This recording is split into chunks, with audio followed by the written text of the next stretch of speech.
সুপ্রিয় দর্শক, আসসালামু আলাইকুম। সবাইকে স্বাগত জানাচ্ছি আজকের গুরুত্বপূর্ণ সংবাদে। প্রথমেই জানিয়ে দিচ্ছি সংবাদ শিরোনাম, পরে বিস্তারিত। বিএনপিকে চাপে রাখতে জামাতে ইসলামীর যুগপৎ আন্দোলন। তবে তার আগে আমাদের চ্যানেলটি সাবস্ক্রাইব করে রাখুন, যাতে পরবর্তী আপডেট সবার আগে আপনার কাছে পৌঁছে যায়। নির্বাচনের আগেই সাংবিধানিক সংস্কার কার্যকর করে জুলাই সনদের পূর্ণাঙ্গ বাস্তবায়নের দাবিতে জামায়াতে ইসলামী, ইসলামী আন্দোলন বাংলাদেশ, চরমোনাই পীরের নেতৃত্বাধীন এবং আরও দুইটি দল যুগপৎ আন্দোলনে নেমেছে। রাজনৈতিক বিশ্লেষকদের মতে এই আন্দোলন ভবিষ্যতে জোটে পরিণত হতে পারে। আপাতত এই ৪ দলের লক্ষ্য হল ভোটের আগে জুলাই সনদ বাস্তবায়নে সরকার এবং বাংলাদেশ জাতীয়তাবাদী দল বিএনপিকে চাপে রাখা। দলগুলোর সূত্রে জানা গেছে, গতকাল সোমবার পৃথক সংবাদ সম্মেলনে জামাত ও ইসলামী আন্দোলন ৫ দফা এবং খেলাফত মজলিস ৬ দফা দাবিতে কর্মসূচি ঘোষণা করে। তার আগের দিন ৫ দফা দাবিতে কর্মসূচি দেয় মাওলানা মামুনুল হকের নেতৃত্বাধীন বাংলাদেশ খেলাফত মজলিস।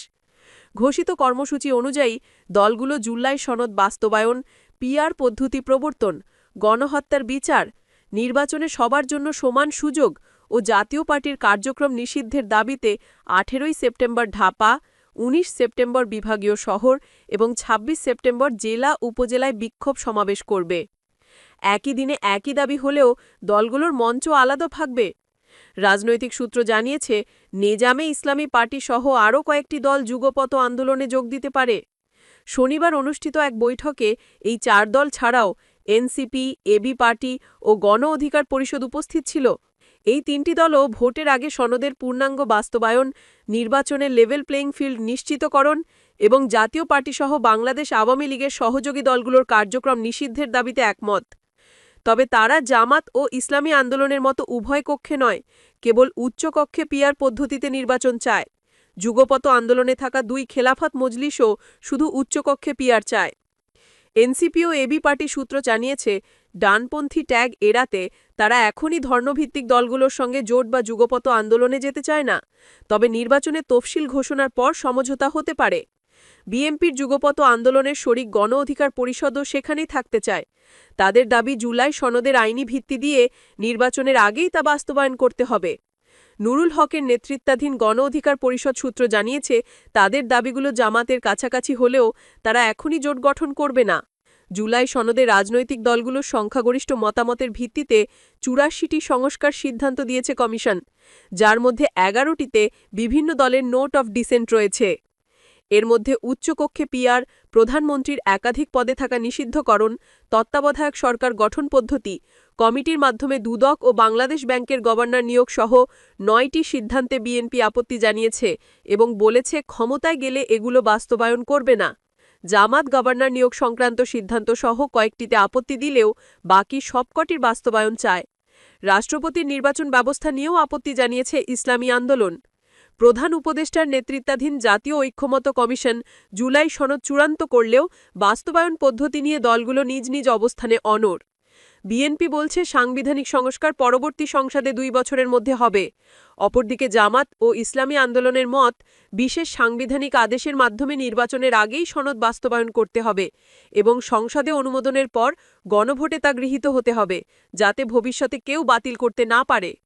গত রোববার প্রধান উপদেষ্টা মোহাম্মদ ইউনূসের উপস্থিতিতে ৩য় দফার দ্বিতীয় দিনের সংলাপ হলেও কোনো দলই বাস্তবায়ন পদ্ধতি নিয়ে অবস্থান পরিবর্তন করেনি। কমিশনের বিশেষজ্ঞ প্যানেলও সাংবিধানিক আদেশে বা গণভোটে সনদ বাস্তবায়নের মত দিয়েছে। তবে সরকার রাজনৈতিক সমঝোতায় বেশি গুরুত্ব দিচ্ছে এবং কমিশনের মেয়াদ শেষ হলেও আলোচনার ধারাবাহিকতা রক্ষায় মেয়াদ বৃদ্ধির সিদ্ধান্ত নিয়েছে। জামাত সহ যুগপৎ আন্দোলনে থাকা দলগুলোর নেতারা সমকালকে বলেন, বিএনপি অভ্যুত্থানের পর অন্যদের মতামতকে গুরুত্ব দিচ্ছে না। তারা ক্ষমতায় যাওয়াকেই প্রধান লক্ষ্য ধরে সংস্কারে বাধা দিচ্ছে। ফলে সন্দেহ তৈরি হয়েছে বিএনপি ক্ষমতায় গেলে আদৌ সংবিধান সংস্কার করবে কিনা।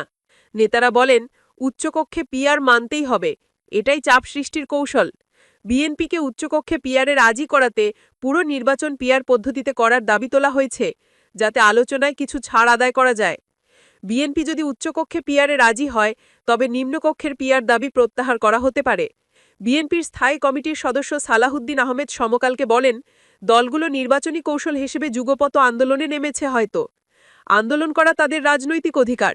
সনদ নিয়ে আলোচনার চলমান অবস্থায় আন্দোলনকে বিএনপি কিভাবে দেখে, এ প্রশ্নে তিনি বলেন, এটা দ্বিচারিতা বলা যেতে পারে।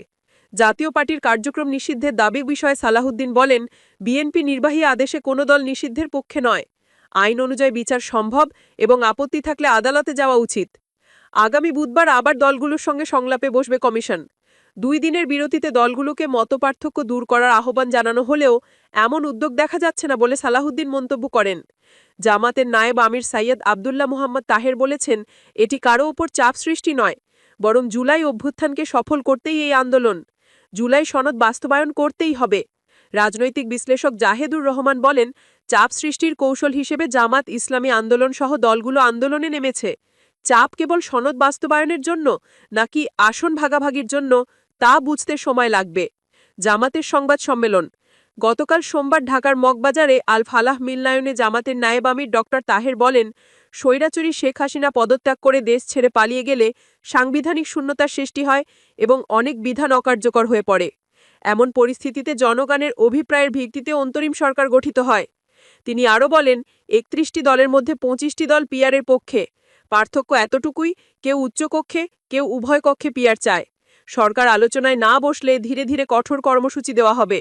সংবাদ সম্মেলনে উপস্থিত ছিলেন জামাতের সেক্রেটারি জেনারেল মিয়া গোলাম পরোয়ার, সহকারী সেক্রেটারি জেনারেল আব্দুল হালিম, হামিদুর রহমান আজাদ প্রমুখ। চরমোনাই পীরের জোট ইঙ্গিত। ঢাকার পুরানা পল্টনে দলীয় কার্যালয়ে সংবাদ সম্মেলনে ইসলামী আন্দোলনের আমির সাইয়্যেদ মুহাম্মদ রেজাউল করিম চরমোনাই পীর বলেন, ইসলামী দলগুলো জোটবদ্ধ হওয়ার কাছাকাছি এবং দাবি আদায় না হওয়া পর্যন্ত ধারাবাহিক আরও কঠোর কর্মসূচি দেওয়া হবে। তিনি বলেন, এনসিপিও এই আন্দোলনের অংশ। তারা জুলাই সনদের আইনি ভিত্তির ব্যাপারে একমত। কিন্তু কিছু রাজনৈতিক পক্ষের আচরণে মনে হয়েছে অভ্যুত্থান হয়েছিল কেবল ক্ষমতা পালাবদলের জন্য। তাই জুলাইয়ের প্রত্যাশা বাস্তবায়নে যুগপৎ আন্দোলনের সিদ্ধান্ত নিয়েছি। তিনি আরও বলেন, জাতীয় পার্টি কোনো স্বাধীন রাজনৈতিক দল নয়। তারা ভারতীয় আধিপত্যবাদী শক্তির এজেন্ট হিসেবে কাজ করছে। সংবাদ সম্মেলনে উপস্থিত ছিলেন ইসলামী আন্দোলনের মহাসচিব ইউনুস আহমেদ সহ জ্যেষ্ঠ নেতারা। এছাড়া পল্টনে খেলাফত মজলিসের কার্যালয়ে আয়োজিত সংবাদ সম্মেলনে দলের মহাসচিব আহমেদ আব্দুল কাদের ৬ দফা দাবি তুলে বলেন, প্রশাসন ও আইনশৃঙ্খলা বাহিনী নিরপেক্ষ নয়। তারা সাংবিধানিক আদেশে সংবিধান সংস্কার ও গণভোটের দাবি জানান।